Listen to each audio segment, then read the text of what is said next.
Good morning and welcome to this technical briefing. Bienvenue à tous les participants ce matin pour Welcome cette to all séance participants this d'information. morning for this This morning, we briefing. provide updates to Canada's response to the situation in Afghanistan. La séance portera sur la réponse du gouvernement du The Canada briefing face will à be la on situation Canada's en Afghanistan. response to On the a trois situation in intervenants avec nous ce Afghanistan. We matin. have three With interveners us with us this morning. from the Department of National Defense, we have General Wayne Eyre, Chief of Defense Staff. From Global Affairs Canada, Associate Deputy Minister Cindy Tomer-Sison. And for Immigration, Refugees and Citizenship Canada, we have Assistant Deputy Minister Danielle Mills. This briefing is for journalists only. It's for attribution and may be recorded for broadcast. Cette séance d'information est réservée pour les journalistes. This briefing is for journalists only, for attribution, and the briefing may be We will recorded for start with remarks broadcast. from each of the speakers and then begin the question and answer period. As usual, one question and a brief follow-up per person, please. Après les remarques, nous ouvrirons les lignes pour des questions des journalistes. After opening Nous vous statements, demandons we de will vous open the floor limiter à une to question, questions. une We would courte ask question de reporters clarification. to ask a brief question and a brief Thanks again for follow-up. joining us this morning. I will now hand things over to our first guest speaker, our D&D participant, General Wayne Eyre. Good morning, General. Over to you. Good morning, everyone. Bonjour tout le monde. I would like to begin today by acknowledging that I'm speaking from the traditional unceded territory of the Algonquin Anishinaabe people. I'll be providing you an update on Operation Aegis, the Canadian Armed Forces contribution to the government of Canada's effort to evacuate Afghan nationals and Canadian citizens from Kabul, Afghanistan. Comme l'a souligné hier le ministre Sejan, les États-Unis ont confirmé Sajan has que leur already opération à said, Kabul the prendront U.S. fin has said that operations in Kabul will end on August Le 31. Canada et nos partenaires Canada and multinationaux our multinational du pont aérien partners doivent mettre fin à nos for the opérations airlift et will have to end rapatrier their nos personnels, operations nos and bring ressources back their et personnel nos resources aéronefs and avant que les aircraft. Américains puissent terminer la retraite So de leur all the other mission, countries will have to withdraw from the comprend airport before la the défense Americans can très end nécessaire their de mission, and l'aéroport. this includes defending Over the last the day, airport. our evacuation operations have ceased, and the majority of personnel departed Hamid Karzai International Airport approximately 8 hours ago. A small contingent remains on the ground to support and coordinate our air bridge for the retrograde of Allied forces while conditions permit. Before the airport was closed due to the Taliban, Canada had flown 9 flights out of Kabul, bringing over 800 people back to Canada, and supported the evacuation of the Canadian mission. On August 19th, once the airport had been resecured by our allies, Canadian Armed Forces flights to and from the airport resumed. Since you were briefed yesterday by ministers, the Canadian Armed Forces brought in and secured transit for approximately another 1,000 Afghans destined for Canada. Half of those flew out on a Canadian C-17 last night, while the remainder departed on U.S. aircraft. Thanks to the heroic efforts of our armed forces, our allies, our global affairs and IRCC colleagues, and the bravery of Afghans, Canada successfully transported or facilitated the transport of approximately 3,700 evacuees. Now, this number will be confirmed in the coming days. Ces personnes évacuées comprennent des citoyens These canadiens et evacuated des persons résidents include permanents, Canadian citizens and des membres permanent de leur residents, famille, members of their des citoyens des families, pays alliés, citizens of personnes allied ayant countries, un and lien durable people avec le who Canada have et a des ressortissants afghans significant à risque attachment affectés pour with la réinstallation au Canada, Canada people who have ou helped par nos Canadians alliés. or In a our conversation last allies. night with the U.S. Chairman of the Joint Chiefs of Staff, he told me that this was the largest military evacuation in history. The Canadian Armed Forces contributed to these efforts by facilitating the movement of equipment, humanitarian supplies, and most importantly, people. For our part, the depth of our relationships with the US, the UK, and other allies made this all possible. We stayed in Afghanistan for as long as we could. We were amongst the last to cease evacuation operations. We wish we could have stayed longer and rescued everyone who was so desperate to leave. That we could not is truly heartbreaking. But the circumstances on the ground rapidly deteriorated. Now, this is an extraordinary humanitarian crisis, but make no mistake, this is a crisis of the Taliban's making. I want to be clear. In the face of tremendous adversity, what our armed forces have accomplished through Operation Aegis is nothing short of extraordinary. Our strategic lift capabilities allowed us to rapidly deploy our forces to the other side of the world into a country where we have not had significant military presence in 7 years. We also deployed armed forces capabilities, many currently in Kuwait as part of Joint Task Force Impact to support this mission. Every person, aircraft, piece of equipment involved in the operation was pushed to the limit towards a single goal: evacuating as many people as humanly possible. Nos militaires ont travaillé sans relâche Our pendant des jours military et personnel des jours. worked relentlessly Ils ont for donné leur days propre on nourriture et end. leur propre They eau gave their own food Afghans and their own water affamés to et starving assoiffés Afghans qui attendaient à desperately l'aéroport. needing Et nos water opérateurs des forces at the spéciales airport, ont and our œuvré special à l'extérieur forces du périmètre de personnel l'aéroport pour aider helped à secure the faire sortir airport le to plus help grand nombre evacuate as possible des many gens people vulnérables. as possible, En fait, vulnerable nos forces people. spéciales ont Lastly, commencé our à special travailler à forces l'extérieur du have périmètre begun to très work tôt dans outside of the l'opération et qu'ils ont perimeter. They did été so parmi early les in the derniers operation, de and nos these proches people alliés à revenir were à amongst the l'intérieur last of the de la allies to zone come back sécurisée. within the security zone. Yeah, at the outset, we knew this operation could not be micromanaged from Ottawa. So we pushed authorities and required resources down to enable maximum flexibility, and our troops made full use of them. The conditions our armed forces members were working under were unlike anything we've seen in decades, even during our previous mission in Afghanistan. The threats around the airport were significant and dynamic. Throughout the operation, we received word of multiple imminent attacks, which necessitated changes to our plans on the ground and demanded maximum adaptability and agility on the part of our people. Non-combatant evacuations operations are inherently complex, but all told, this operation has been one of the largest, most complex, and dangerous in modern history. And operations like this take a tremendous toll on our people. Nous avons tous suivi avec effroi les événements qui se sont followed with déroulés horror en the Afghanistan events ces that dernières have semaines. unfolded in Afghanistan in the last few weeks. It was an emotionally charged period of time. Some people were able to make it out, whereas others not. As the acting chief of defense staff, my greatest concern now is for the wellness of our troops involved. They have witnessed horrific things. They have faced incredible dangers. And the feeling of helplessness and guilt that arises from having to leave people behind can be overwhelming. The same can be said for those of us working in Canada. Like so many of our CAF members and our veterans, like so many of you in the media, and like so many others, I have received emails from people I worked with during my tours in Afghanistan who are desperate to get out or get their families out. Their pleas and the photos of the families in terrible situations that accompany many of them are heart-wrenching. They tear at our souls. Et nous ne pouvions rien faire d'autre que de diriger ces pauvres gens vers les sources d'information officielles, en espérant qu'ils trouvent le chemin vers la sécurité pendant que nos troupes sur le terrain faisaient tout ce qu'elles pouvaient. No matter what jobs we do, no matter what training we go through, no matter what military experience we have, we are human.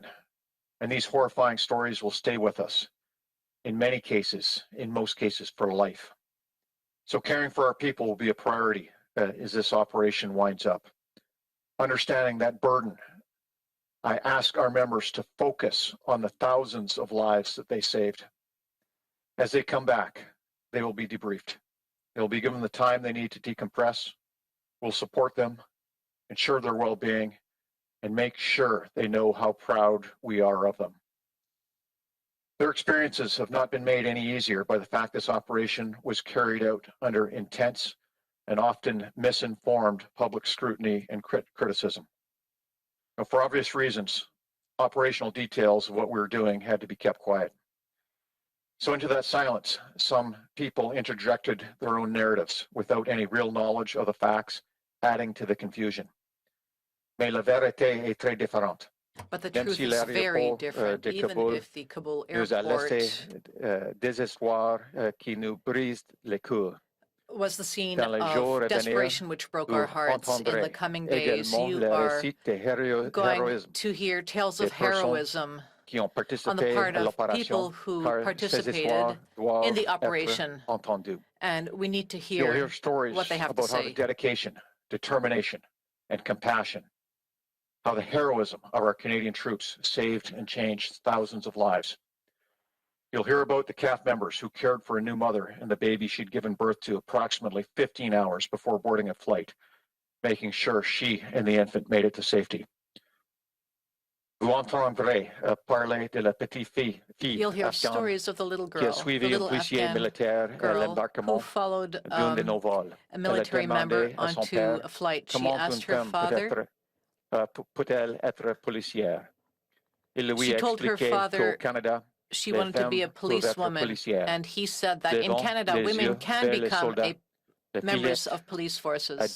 And the little girl said that she would like to become a police officer when she grows up. You'll hear about the little Afghan boy who so admired one of our soldiers that he wouldn't leave his side as the soldier carried out his work during an evacuation flight, and how that soldier cared for the boy, who was about the same age as his own son, waiting for him to return safely home to Canada. Now, the events of recent weeks have, not surprisingly, caused many of us to ask about our past involvement in Afghanistan. Was it worth it?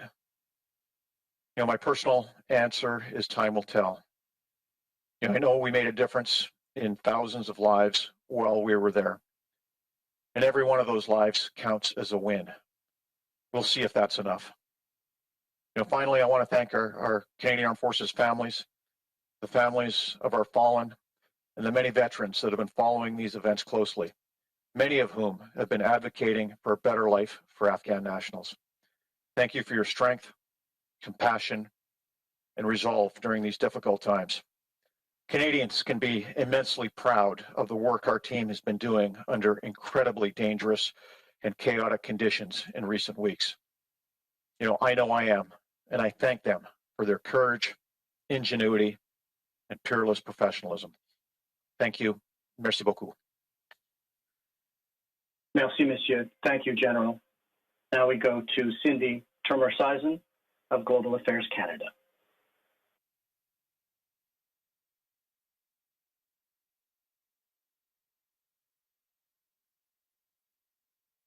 Aujourd'hui est une journée Good très morning. difficile. Today is a very difficult day. While we are pleased that we have been able to assist a significant number of Canadians, permanent residents, and their families to leave Afghanistan in recent days, we recognize that today's announcement will be distressing news for those who are still in Afghanistan and wish to leave. We know that it will also be distressing for their families and loved ones, and for all who have ties to Afghanistan. That includes many of us who work at Global Affairs Canada. C'est la première journée de cette opération. It's the first Nous day nous sommes engagés à évacuer le of this plus grand nombre operation possible de where we Canadiens, committed to résidents evacuating as many permanents et Canadians, Afghans permanent vulnérables citizens, and vulnerable le plus Afghans, longtemps possible.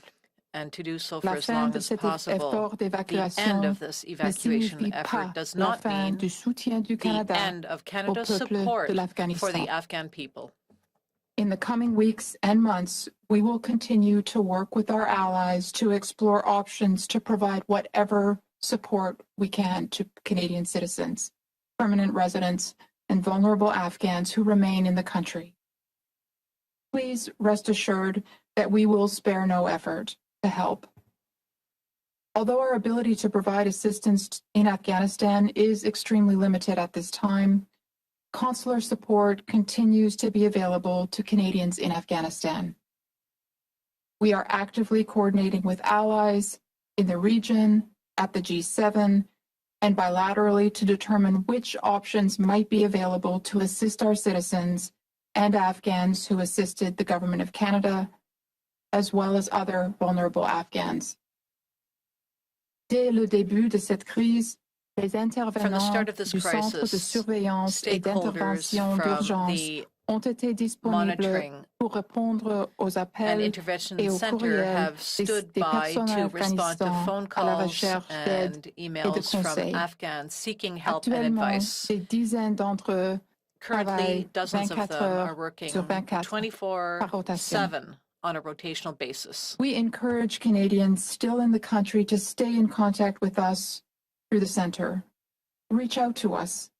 Responders are available 24/7 and can be reached at 1-613-996-8885. Our officials will keep in contact with those who call on us for help. We will do so for as long as needed. We will keep in touch using whatever is the most effective way to help them stay safe, be it by phone, email, or text message. Les Canadiens et les résidents permanents qui sont en mesure de quitter l'Afghanistan en toute sécurité et qui ont besoin de l'aide dans un pays tiers doivent communiquer avec le Bureau du Canada le plus proche. Sinon, en attendant que la situation en matière de sécurité se stabilise, le gouvernement du Canada recommande aux personnes qui se trouvent encore en Afghanistan de s'abriter dans un endroit sûr. For our fellow citizens in Afghanistan, if you need to move to a safer location, please do so with great caution. Use your judgment to decide the best time and the safest means to do so. Assess the risks carefully as you take the necessary steps to ensure your security and that of your family. Our hearts go out to those who find themselves unable to leave Afghanistan and afraid for their safety.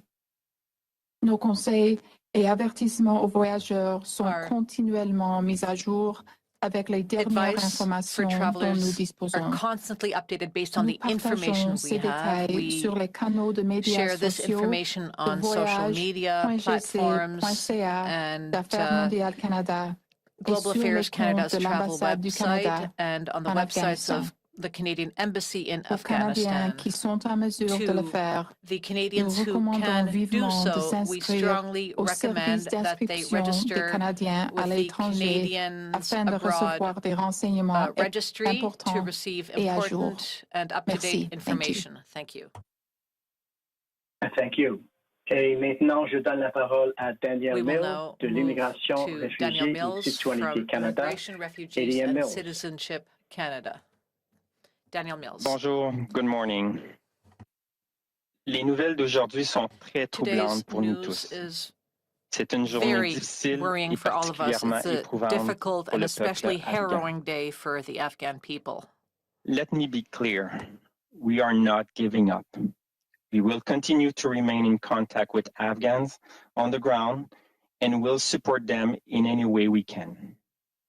Pour autant que possible, cela signifie, to the greatest extent possible, this means, let us hope that Canada will become Depuis the le new début, leader. Le Canada s'est fermement engagé à aider et à évacuer le plus grand nombre possible de personnes jusqu'à ce que nous ne puissions plus le faire en sécurité. Il s'agit d'une véritable tragédie que les circonstances en Afghanistan aient changé beaucoup plus rapidement que prévu. Nous avions espéré évacuer beaucoup plus de personnes et sur une période plus longue. Toutefois, comme vous le savez, la situation aujourd'hui en est autrement.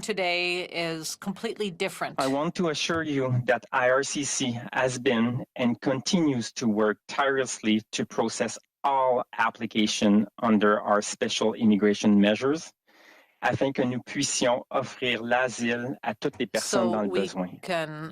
We have mobilized our entire global network, and this operation remains our #1 priority. En date de ce matin, Le Canada avait reçu As of plus this de morning, Canada had 2500 received more than demandes dans le cadre des 2,500 mesures spéciales applications under d'immigration, these special ce qui immigration représente measures, plus de which 8 represents 000 over personnes, 8 million pour lesquelles persons, plus de 2 for tiers ont which déjà over été approuvés. 2/3 have already been And we approved. will continue to work around the clock to process the remaining application as quickly as possible. Même s'il s'agit d'une situation très difficile, les personnes en Afghanistan doivent maintenant évaluer leur situation relative à la sécurité et faire tout ce qui est en leur pouvoir pour se protéger et protéger leur famille. Nous assurerons un contact étroit et continu avec eux. Grâce à notre réseau d'ambassades partout à travers le monde, nous veillerons à ce qu'ils disposent des renseignements et des soutiens les plus récents et qu'ils ont besoin. Here in Canada, IRCC is responding every day to thousands of calls and emails received through our dedicated phone line and email. Notre ligne téléphonique est disponible en dari, en anglais et en français, et nous acceptons les frais pour les appels à frais limités. Now that our evacuation efforts from Afghanistan have ended, Canada will begin to focus on the next phase of our operation. Ainsi, au cours des prochaines semaines et des prochains mois, nous collaborerons avec nos partenaires internationaux, y compris les Nations Unies, sur notre engagement humanitaire plus large. Comme vous le savez, le Canada s'est engagé à réinstaller un total de 20 000 Afghans et nous continuerons de travailler pour aider les Afghans les plus vulnérables à trouver l'asile au Canada. Pour les Afghans qui sont déjà arrivés au Canada en toute sécurité, le soutien offert par les Canadiens a été et est incroyable. Merci à tous ceux qui ont offert leur aide et qui participent à cette initiative. Participating in this Pour initiative. terminer, to conclude, je tiens à nouveau à exprimer mes plus sincères regrets à tous ceux qui demeurent en Afghanistan, ainsi qu'à notre communauté afghane ici au Canada. Nous sommes à vos côtés. We stand with you. Nous vous soutenons et nous continuerons de faire tout notre possible pour tirer hors du danger le plus d'Afghans vulnérables possible pour les accueillir ici au Canada. Finalement, j'aimerais remercier sincèrement tous ceux et celles qui ont travaillé directement ou indirectement à cette situation tragique à l'international. Merci. Thank you. Address this tragic international situation. Merci, Monsieur Mills. Thank you, Mr. Thank you Mills. to all of our speakers. And now we're ready to take questions. On est prêt maintenant pour la première question. Operator, we're ready for our first question, please. Thank you. Merci. We will now take questions from the telephone lines. If you have a question and you are using a speakerphone, please lift your handset before making your selection. If you have a question, please press *1 on the device's keypad. You may cancel your question at any time by pressing *2. So please press *1 at this time if you have a question. There will be a brief pause while the participants register. We thank you for your patience. Nous allons maintenant passer à la période de questions. Si vous utilisez un téléphone main libre, s'il vous plaît, soulevez le combiné avant d'effectuer votre sélection. Si vous désirez poser une question, veuillez s'il vous plaît appuyer sur les touches étoile 1 de votre appareil. Vous pouvez à tout moment annuler votre question en appuyant sur le 2, étoile 2. Alors, s'il vous plaît, appuyez sur étoile 1 maintenant pour poser une question. Il y aura un court délai vous permettant de vous enregistrer dans la file d'attente pour la période de questions. Merci de patienter. In the line. Thank you for your patience.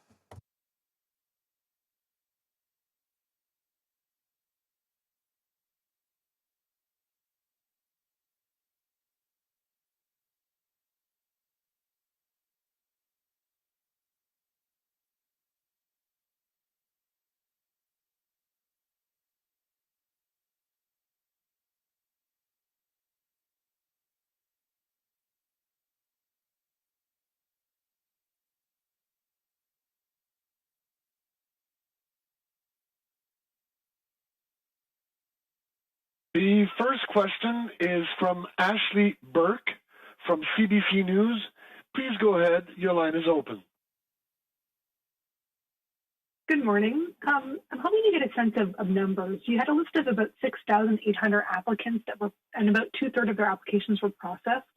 And I'm hoping to get a sense of how many people you believe that are still there on that list that you weren't able to get out of Afghanistan. There's sort of an estimated number based on your figures.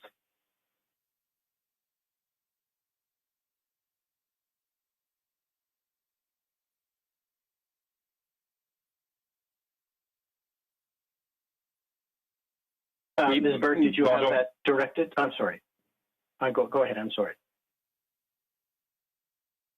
Si je peux me permettre, je peux peut-être commencer à répondre et mes collègues pourront enchaîner s'ils veulent ajouter de l'information additionnelle.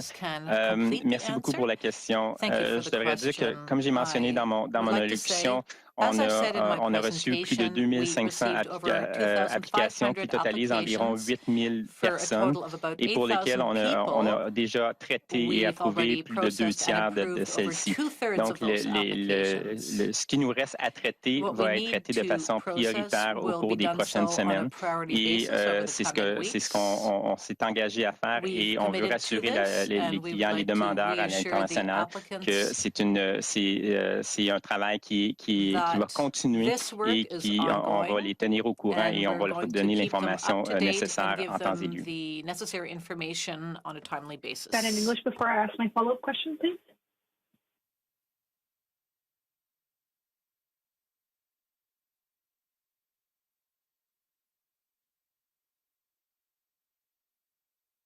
Go ahead for your follow-up. Sorry, I'm sorry, I'm asking if you could please repeat that in English before I ask my follow-up question.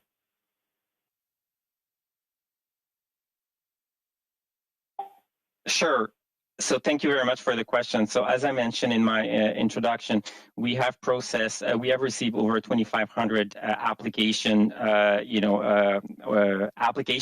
and which totalize around 8,000 people. Out of that, we have processed over 2/3 of them that have already been processed and approved, and the remaining one will be processed, in the upcoming days. And we are prioritizing those applications, and folks around the integrated global network is working really actively to process those remaining applications.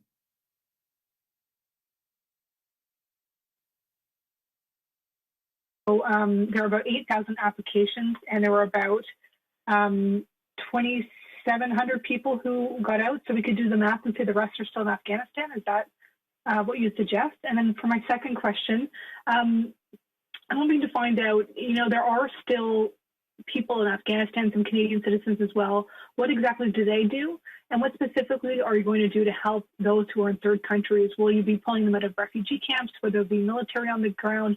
What exactly is the plan? But first, if you could just clarify the numbers. Are we saying there's about, how many people do we think are left in Afghanistan on your list?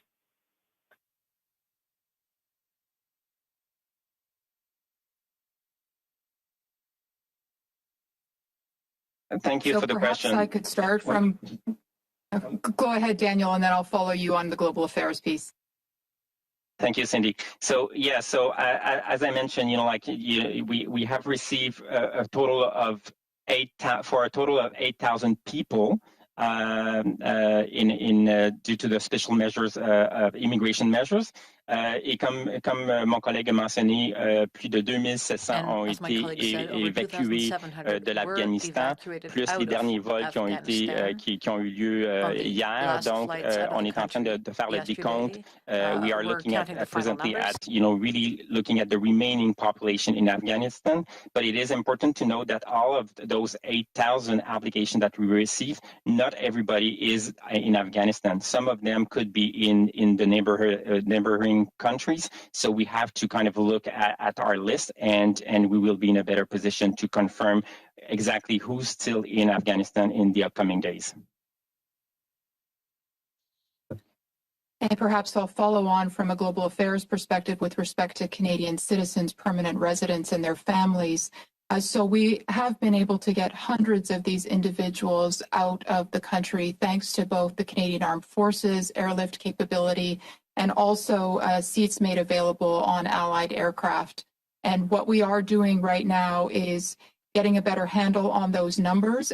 We know that people have gotten on flights from allies and are in third countries, and perhaps going to your question on that, we have mobilized our entire network of embassies and high commissions and consulates around the world to look out for people that are arriving in third countries in order to provide them consular assistance.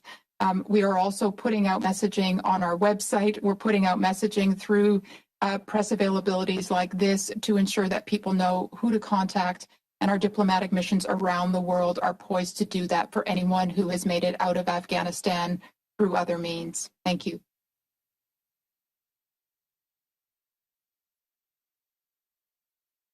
Thank you. Merci. The next question is from Yasmine Kayat from Radio-Canada. Please go ahead. Your line is open. Merci beaucoup. Bonjour tout le monde. S'il vous plaît, j'aimerais que quelqu'un reprenne en français le nombre exact de personnes évacuées, le nombre et les détails de ces évacuations des dernières opérations, tel qu'a été mentionné par le général Eyre en début de son allocution en anglais.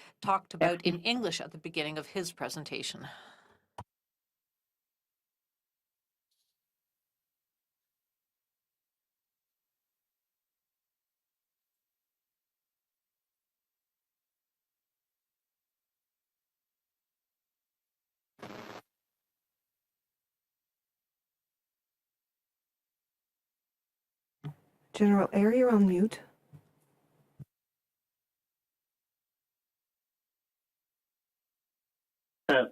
Yes, hello. Je peux dire aussi, je suis le modérateur, que tous les détails comme ça, vous pouvez aussi, pour ajouter des informations, appelez-nous à relation avec les médias. L'invitation, le contact, l'information est là dans l'information. C'est juste pour ajouter ça. Mais je donne la parole, elle est maintenant aussi. Merci. To one of our presenters.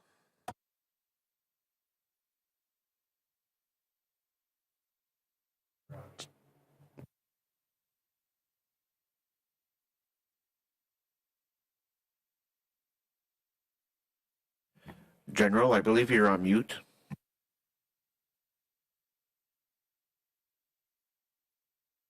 Je peux confirmer en français que pendant la dernière journée, in French that over the last day, nous avons arrêté nos opérations d'évacuation. We ceased our evacuation operations.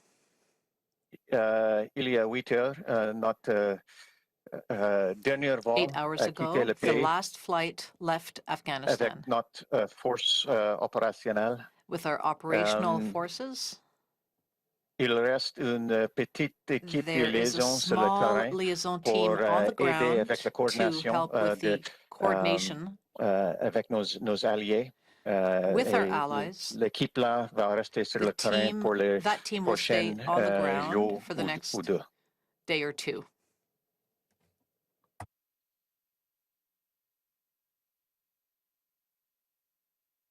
Votre question suivie, s'il vous plaît, Madame Kayat. Madame Kayat, do you have a follow-up? Alors, on a parlé justement de 2 tiers de demandes qui ont été approuvées sur les 2500 demandes reçues à date. On sait aussi qu'une partie de ces demandes approuvées ont été approuvées pour des Afghans qui se situent à l'extérieur du territoire afghan. Mais comment est-ce que ça va s'organiser pour ceux qui sont encore à l'intérieur? How will we help those who are still in the country? It might be too soon to have an answer, but do you have the beginnings of an answer with regard to the potential evacuation of those people who are still in Afghanistan?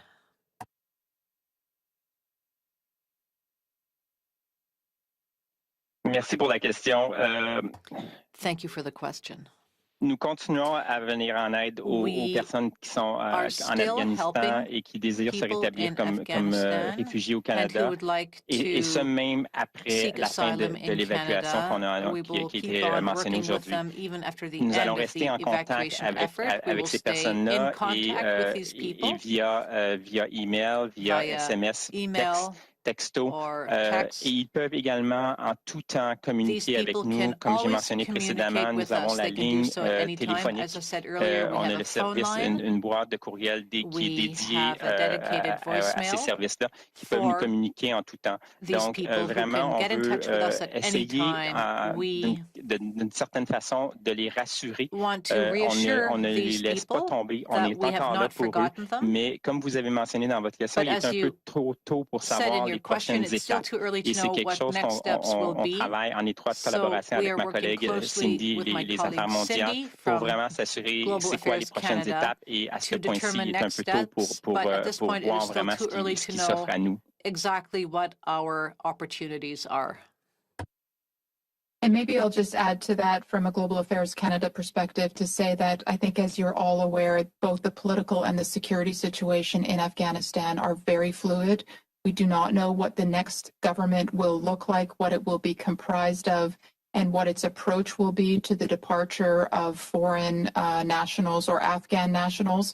But we are working extremely closely with allies and other countries in the region to assess this and to explore options for continuing to support our Canadian citizens, permanent residents, our members of our special immigration program, and also other vulnerable Afghans. Thank you.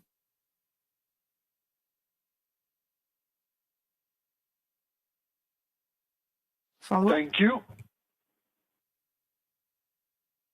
She had already asked her follow-up. Thank you. Merci. The next question is from Mike Blanchfield from the Canadian Press. Please go ahead. Your line is open. À vous la parole. Yes. Can you just clarify maybe can you give us a better sense of how many Canadians are actually still left behind in Afghanistan, and if any of the military personnel who are left behind, if they're still working on trying to find them and bring them out on other flights? I'm happy to take the first part of that question. So as I mentioned in my remarks, we do know that we have been able to take out hundreds of Canadians, permanent residents, and their families. Some of those flights just went out last night, and very large numbers went out both on Canadian and U.S. aircraft, as the Chief of Defense Staff has mentioned. So we are currently in the process of going through all of those numbers and the manifests. We are also, as I mentioned, aware of Canadian citizens, permanent residents, and their families who have ended up in third countries, either through allied flights or by other means. So we are also urgently identifying those individuals in order to provide them support, but also to gain a clearer picture of what the remaining number of Canadians is in the country. So that is a priority effort going forward, and we will be happy to share more information as that becomes available. And maybe this is a question. I'll just add from a Canadian Armed Forces perspective, we have a very small team that is focused on helping the coordination with our U.S. partners of extracting their forces on the ground. The reality on the ground is the perimeter of the airport is closed. The Taliban have tightened the noose. Very, very difficult for anybody to get through at this point. And so our team will be focused on working with our American allies to enable their extraction.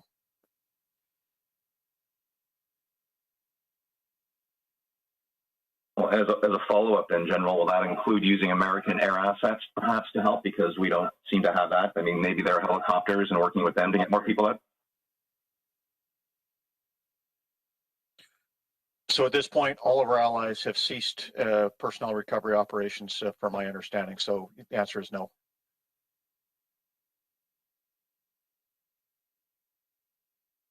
Thank you. Merci. Once again, please press *1 on your telephone keypad if you have a question. De nouveau, n'hésitez pas à faire étoile 1. Again, press *1 on your device if you wish to ask a question. The next question is by Boris Pou from Le Devoir. Merci de prendre ma question. Thank you very much. J'aimerais savoir si First, vous avez I would été like to know surpris whether par you la were vitesse avec surprised laquelle l'aéroport de at the Kaboul a dû être speed évacué by the speed at which the Kabul airport étant donné l'intelligence qu'on avait sur le terrain been encircled and at the speed of events on the ground?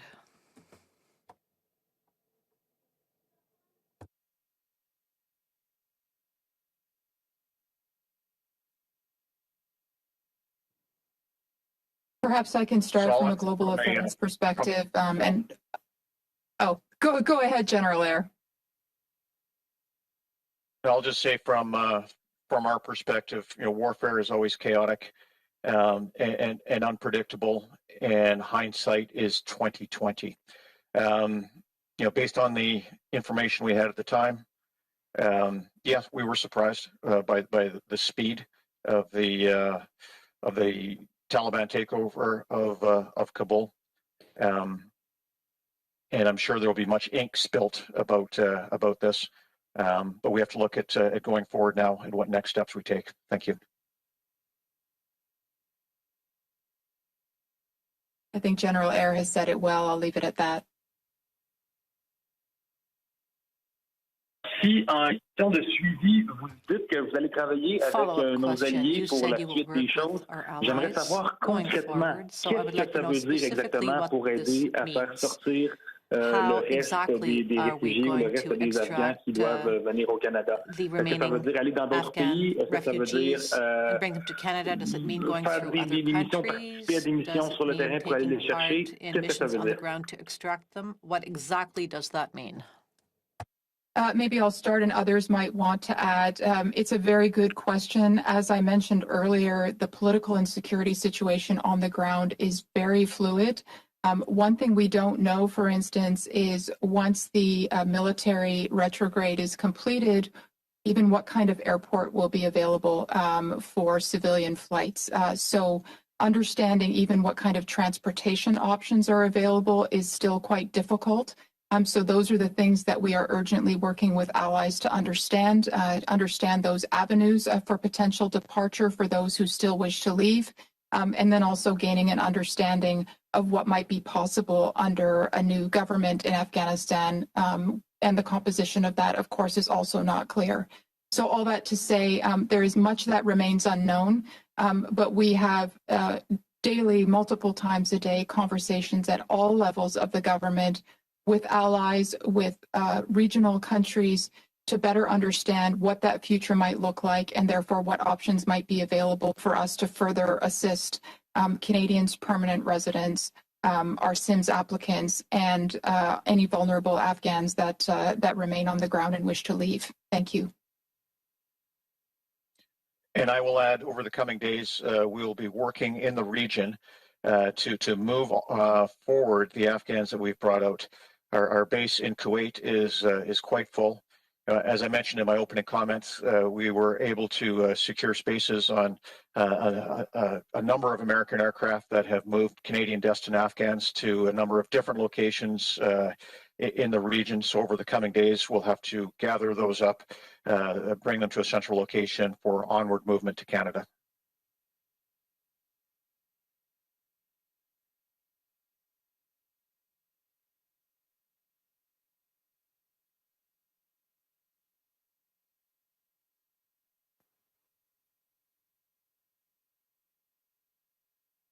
Hello, operator. I think we're ready for the next question. Certainly. Thank you. Merci. And it is from Amanda Connolly from Global News. Please go ahead. Your line is open. Good morning. Thank you for holding this briefing with us. General Eyre, I could hear the emotion in your voice this morning when you were giving your opening statement. I think a lot of Canadians watching this right now are emotional as well and are angry. I want to know, are you angry with the Americans for this decision, and how have they justified this to you in the conversations that you've had? Because right now this comes across as the U.S. effectively being willing to accept that Canadians left on the ground, allies, and all the Afghans who put their lives at risk to help us are probably going to die. No, Amanda, every country has to make their own decision as to what they're going to do. We made ours in 2014. I was in Afghanistan when our country decided to attend our mission. I was at the ceremony at the Canadian Embassy as the flag was lowered. We have to remember that the Taliban have the responsibility for this crisis. The Taliban are the ones who are inflicting this pain on Afghans.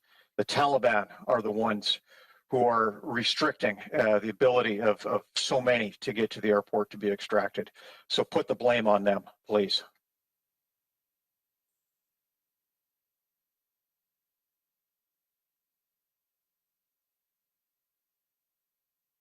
Right now, to not extend the evacuation effort means that all of the countries that said that they would be willing to continue doing this work have to pull back as well.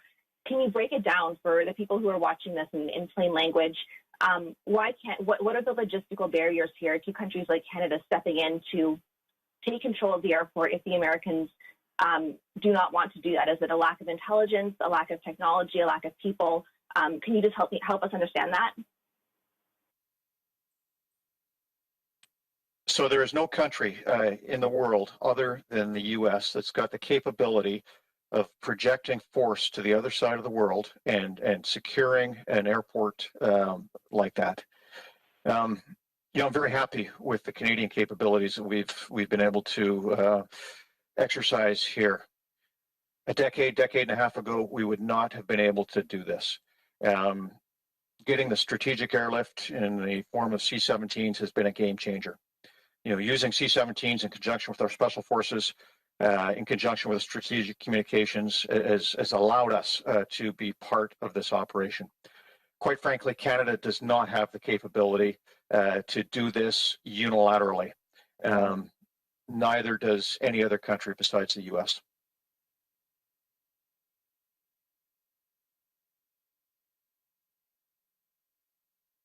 Thank you. Merci. The next question is from Ashley Burke, CBC News. Please go ahead. Your line is open. Good morning. General Eyre, you mentioned that there was a lot of intense misinformation because the military wasn't releasing details due to operational security. What specifically was the misinformation that you feel was out there? So for example, many of you have seen a video circulating around that shows Afghans near our security personnel. And we don't know the context of that video. What I do know is our troops were working for days on end with no sleep. The perimeter, the gates were open and closed based on these security threats. Tens of thousands pressed up against the perimeter of that airfield. So that is one example. But I do know that the proof is in the pudding of the thousands that we were able to get out, and I am proud of the work of each and every one of our members who were part of this operation. Whether they were our troops on the ground, whether they were our air crew who were flying in very difficult conditions, whether they are our staff throughout the line of communications coming back to Canada, whether it was our staff back here working incredible hours under very, very intense circumstances to plan this operation, in and amongst all of the other operations that we're conducting, around the world and here at home as well, in the context of a pandemic. So, that's one example. But clearly explain to us why Canada is ceasing operations today, days before the deadline. Were you given a specific date by the Americans that you had to be off the tarmac, or how did this work? How was this date decided? So I'm not going to get into specific operational details, but yes, there was a date given when evacuation operations had to cease and had to transition to retrograde operations. And what I mean by that is the extraction of the security forces on the ground. Understanding there are thousands of U.S. troops on the ground that are securing that airport. That is a very, very delicate operation in a contested environment. So without the ability to have the force protection necessary to secure the airport, we would not be able to conduct the evacuation operations. So that was a very deliberate transition date that was part of the planning process to meet the August 31st deadline.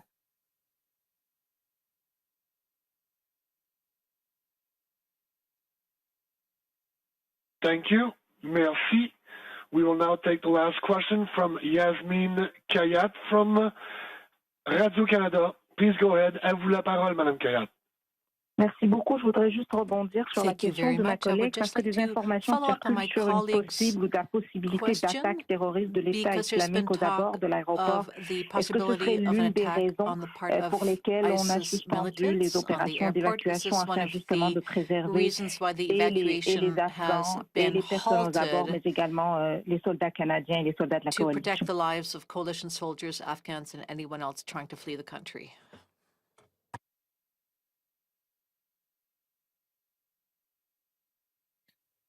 So the answer is no. But that being said, we continued throughout this operation to be very, very concerned about these reports of threats that came in. And as I mentioned during my opening comments, that our plans changed on a almost minute-to-minute basis as these threat reports came in with specific targets that really demanded the adaptability and flexibility on the ground. Our troops working outside of the perimeter assume force protection risk. In all likelihood, more force protection risk than I was comfortable with to get this mission done. But we took very seriously these threats as they came in. You know, most recently as including over the last few hours.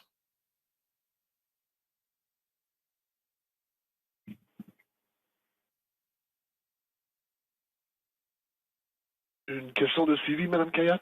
Madame Kayat, do you have a follow-up? C'est quoi le message que le général Air voudrait donner what is the message General Air would like to send out to his troops? What is the morale of the troops like right now?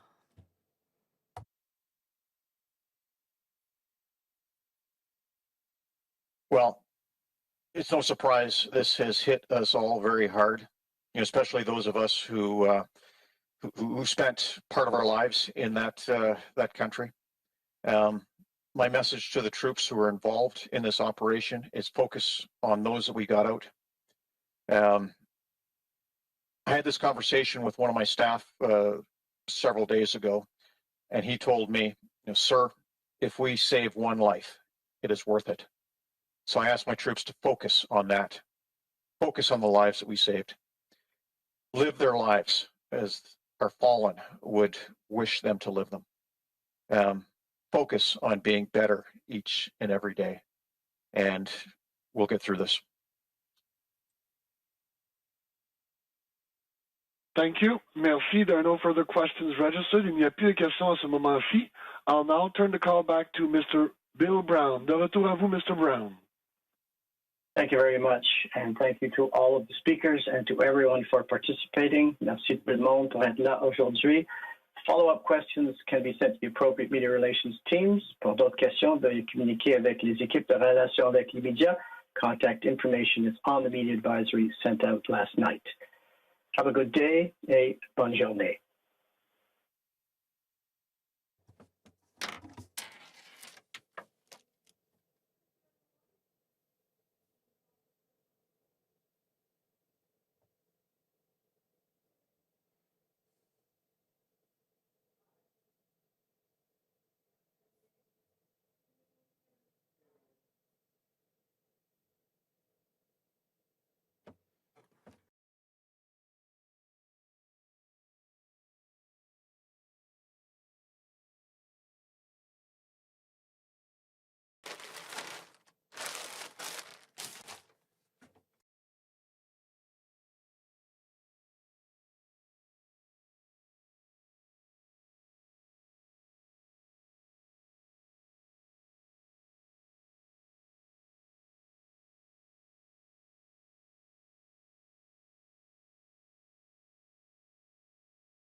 and the majority of personnel departed Hamid Karzai International Airport approximately 8 hours ago. A small contingent remains on the ground to support and coordinate our air bridge for the retrograde of Allied forces while conditions permit,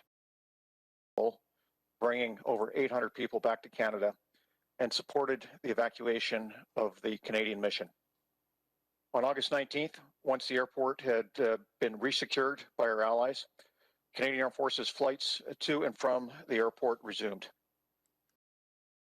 Approximately another 1,000 Afghans destined for Canada. Half of those flew out on a Canadian C-17 last night, while the remainder departed on U.S. aircraft. Approximately 3,700 evacuees. Now, this number will be confirmed in the coming days. Ces personnes évacuées comprennent des citoyens canadiens et des